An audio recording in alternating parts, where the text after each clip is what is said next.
মৰমৰ ছাত্ৰ ছাত্ৰীসকল তোমালোকৰ বোৰ্ডত আছে ভাষা জ্ঞানৰ আন এটি অনুচ্ছেদ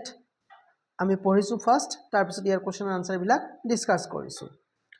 আজিৰ পৰা 100 বছৰৰ অধিক কাল আগতে ৰেড ক্ৰছ স্থাপন হৈছিল জিয়ান হেনৰি ডুৰান্ট নামৰ এজন বেংক ব্যৱসায়ীয়ে 1859 চনত হোৱা ইটালীৰ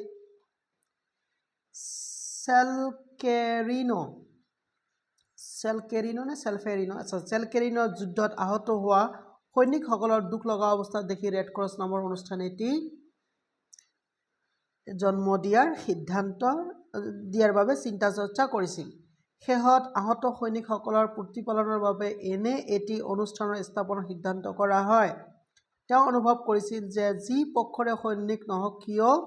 সকলো সৈনিককে ইয়াত চিকিৎসা কৰা হ'ব এনে এটি মহান উদ্দেশ্য আগত ৰাখি 1864 চনত সুইজাৰলেণ্ডৰ জেনেভাত এটি ৰেড ক্ৰছ সোসাইটি গঠন কৰা হয় ডুৰান্টে এনে প্ৰচেষ্টাৰ বাবে 1901 চনত শান্তিৰ নোবেল বঁটা লাভ কৰে ৰেড ক্ৰছ পতাকাখন বগাৰ মাজত ৰঙা ক্ৰছ চিন আছে বাহ বঢ়িয়া ইয়াত তোমালোকৰ ধুনীয়া এটা টপিক এতিয়া আমি কোৱেশ্চন আনসাৰ খিনি ইয়াৰ আলোচনা কৰিছো ফাৰ্স্ট কোৱেশ্চনটো তোমালোকক কি দিছে ন সেলফেৰিনৰ যুদ্ধ হৈছিল কেতিয়া সেলফেৰিনৰ যুদ্ধ হৈছিল তোমালোকৰ ইয়াত আছে নহয় 1859 চনত তেনেহলে কোনটো হ'ব ইয়াত কি অপচন দিয়া আছে ৰবা মই তোমালোকক দেখাই দিছো 1864 তাৰ পিছত ইয়াত তোমালোকৰ খ নম্বৰটো ইয়াত উঠাই নাই যে নহক এটা খ নম্বৰ 1859 তাৰ পিছত 1959 কোনটো হ'ব তোমালোকৰ এই খ নম্বৰ অপচনটো তোমালোকৰ ৰাইট অপচন নেক্সট কোৱেশ্চনটো দেখা যাকচোন কি আছে বাৰু ৰবা অলপ মই ডাঙৰ কৰি লৈছো ফাইন ইয়াত তোমালোকৰ আছে just a minute red cross স্থাপনৰ মূল লক্ষ্য আছিল কি লক্ষ্য আছিল দুখীয়া লোকক সাহায্য প্ৰদান কৰা আহত হোৱা সৈনিকক নোবেল বঁটা দিয়াৰ বাবে ধন সংগ্ৰহ কৰা আহত সৈনিকক চিকিৎসা দিয়া বিজয় পক্ষীৰ আহত সৈনিকক চিকিৎসা দিয়া কোনটো হ'ব গ নম্বৰটো হ'ব তোমালোকৰ ৰাইট অপচন আহত সৈনিকক চিকিৎসা দিয়া নেক্সট জিয়ান হেনৰি ডুৰান্ট আছিল এই ব্যক্তিজন কিনো আছিল জিয়ান হেনৰি ডুৰান্ট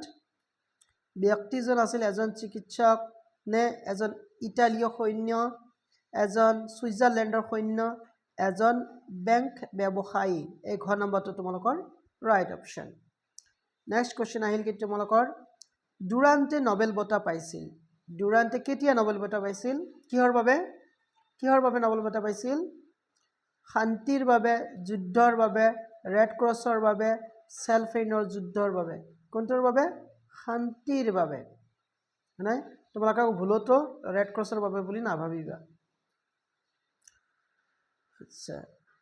তাৰপিছত কি আছিল তোমালোকৰ নেক্সট কোৱেশ্চন ৰেড ক্ৰছৰ পতাকাখনত কি আছে বগাৰ ওপৰত ৰঙা ক্ৰছ থাকে নে ৰঙাৰ ওপৰত বগা ক্ৰছ কোনটো আছিল তোমালোকৰ টপিকত চালে তোমালোকে গম পাবা ৰবা মই দেখা দিছো ৰেড ক্ৰছৰ পতাকাখনত বগাৰ মাজত ৰঙাৰ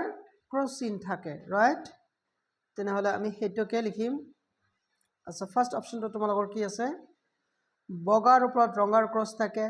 ৰঙাৰ ওপৰত বগাৰ ক্ৰছ থাকে বগাৰ ওপৰত বগাৰ ক্ৰছ থাকে ৰঙাৰ ওপৰত ৰঙা ক্ৰছ তেনেহলে তোমাৰ ৰাইট অপচন হ'ব ক নম্বৰ 2 বগাৰ ওপৰত ৰঙাৰ ক্ৰছ আচ্ছা এই আছিল আজি তোমালোকৰ টপিক তোমালোকক এইখিনিতে ক'ব বিচাৰিছো কেতিয়াবা হয় কি তোমালোকৰ টপিক বিলাক কিন্তু কমন পৰি যায় এনেকা নহয় যে বহুত টপিক আছে কেতিয়াও কমন নপৰিব এনেকা নহয় টপিকো তোমালোকৰ কমন পৰি যায় যেনেকৈ ম্যাথছ কমন পৰি যায় যেনেকৈ তোমালোকৰ হেৰি কি কয় ৰিজনিংৰ বস্তুবিলাক মেন্টাল এবিলিটিৰ বস্তুবিলাকো কমন পৰে ঠিক তেনেদৰে তোমালোকৰ টপিক বিলাকতো কমন পৰি যায় কেতিয়াবা মানে আগৰ কোৱেশ্চন বিলাকৰ পৰা ৰিপিট কৰে সেই কাৰণে তোমালোকে এইবিলাক খুব ধুনীয়াকৈ ফলো কৰিবা কথা যদি তোমালোকৰ ভাগ্য ভাল থাকে যদি এটা টপিক যদি তোমালোকৰ কমন পৰে তোমালোকৰ একদম মই আশা কৰিছো তোমালোকে ভিডিওটো ভাল পাবা লাইক কমেন্ট শেয়াৰ কৰিবা আৰু প্লিজ মোৰ চেনেলটো ছাবস্ক্ৰাইব কৰিবা চোৱাৰ কাৰণে ধন্যবাদ